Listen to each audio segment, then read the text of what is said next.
Et est-ce qu'il y a des possibilités, des moyens de changer cet état d'esprit ou cet état de fait?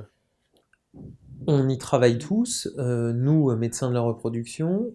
Il y a de plus en plus de communications qui sont faites avec les oncologues, donc ils sont de plus en plus au fait de tout ce qu'on peut proposer aux patientes, au fait de l'importance que ça revêt pour ces hommes et ces femmes.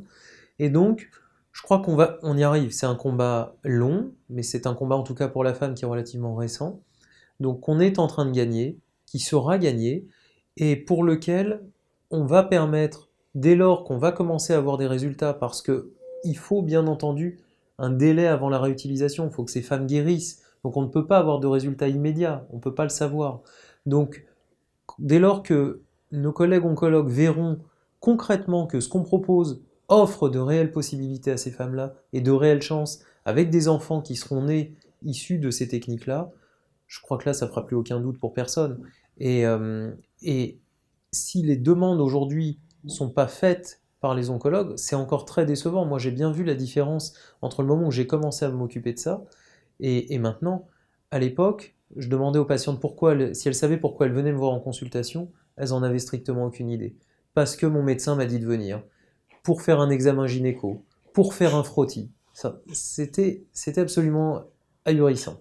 Maintenant, elles savent pourquoi elles viennent. Donc ça veut dire que le travail sur les oncologues euh, paye et ils ont, et je crois que quelque part ça les soulage. Ils ont la possibilité maintenant de dire on va vous faire des traitements, on va vous guérir, il y aura sans doute des risques pour votre fertilité. Je n'y connais pas grand-chose, mais il y a des spécialistes de ça. Donc je vais pouvoir vous adresser à eux, ne vous inquiétez pas, on va vous prendre en charge de ce côté-là. Et ça, c'est un vrai plus en fait. Parce que c'est un vrai plus pour la patiente, c'est un vrai plus pour l'oncologue qui se permet pour lequel la consultation d'annonce est déchargée de quelque chose qui est complexe pour la femme et complexe même pour lui à expliquer. Et du coup, je crois que tout le monde est gagnant avec ces consultations-là. Alors effectivement, ça fait voir un praticien supplémentaire, mais je crois que les femmes sont vraiment, et les hommes d'ailleurs aussi, sont relativement satisfaits de pouvoir avoir accès à ça maintenant. Et ne peut-on envisager une communication grand public, une médiatisation de ce problème qui pourrait peut-être amener à avoir plus d'espoir pour ces patients? Alors, on essaye d'en faire à des échelles variables et il est extrêmement important de jouer sur tous les tableaux. On a encore des patientes qui viennent nous voir parce que ce sont elles qui auront finalement sensibilisé leur oncologue. L'oncologue leur en aura pas forcément parlé. Et puis c'est la patiente qui va leur dire oui, mais moi, et alors, quid du futur, quid de mes enfants après? Et du coup, ça rebascule, ça redraine vers un service de préservation de la fertilité. Mais je crois que c'est un échec pour nous, ça. Quand l'oncologue ne le propose pas, ça vient de la patiente, tant mieux, ça permet de rattraper le coup. Mais ça veut dire quand même que l'oncologue était suffisamment informé ou a mis une barrière qui n'y avait pas lieu d'être, euh, pour des motifs qui sont aujourd'hui difficiles à comprendre, parce que ce qu'on pouvait entendre à l'époque où il pouvait ne pas connaître ce qu'on proposait, c'est-à-dire dire ça va prendre un peu de temps, j'ai pas envie que ça ralentisse l'instauration de mon traitement qui est urgent. On a des techniques qui peuvent se faire en urgence.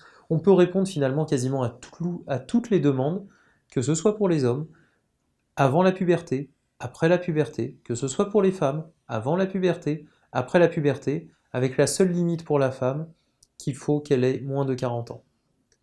Pourquoi moins de 40 ans? Pour la bonne et simple raison que malheureusement, la fonction ovarienne de la femme décline avec le temps, la qualité des ovules aussi, et que comme il faudra recourir à des techniques d'assistance médicale à la procréation, avec ces ovules qui auront été congelés, malheureusement, ces techniques sont extrêmement piètres en termes de résultats dès lors qu'on s'adresse à des femmes de plus de 40 ans.